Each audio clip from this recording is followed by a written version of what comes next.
आत्ता खऱ्या अर्थानं आपला हा चॅप्टर सुरू होणार आहे. आत्तापर्यंत आपण जे काही शिकलो ते फक्त बेसिक इंट्रोडक्शन होतं. ओके, तर हा चॅप्टर जो आहे तो मेनली 2 पार्टमध्ये डिवाइड होतो. फ्लुइड ॲट रेस्ट आणि fluid in motion. Okay, fluid at rest आणि दुसरा फ्लुइड इन मोशन. 2 मेन पार्टमध्ये हा चॅप्टर डिवाइड होणार आहे. इथं आपण शिकणार फ्लुइड जेव्हा रेस्टमध्ये असतो तेव्हा त्याच्या मागचं काय सायन्स आहे, आणि इथं आपण शिकणार फ्लुइड जेव्हा मोशनमध्ये असतो तेव्हा त्याच्या मागचं सायन्स काय आहे. यालाच आपण लाडानं प्रेमानं घरी टोपण नाव ठेवलेलं आहे हायड्रोस्टॅटिक्स. हायड्रोस्टॅटिक्स जसं तुम्हाला घरात लाडानं प्रेमानं टोपण नाव ठेवलेलं असतं तसं आपण पण याला नाव ठेवलेलं आहे, आपण म्हणजे सायंटिस्टने.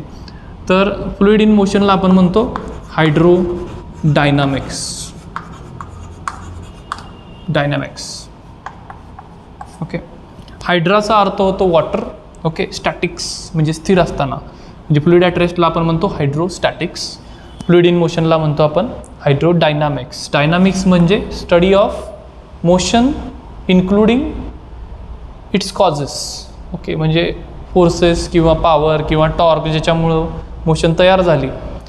ओके, त्या सगळ्यांचा स्टडी जर तुम्ही केला मोशन सकट तर आपण त्याला डायनॅमिक्स म्हणतो.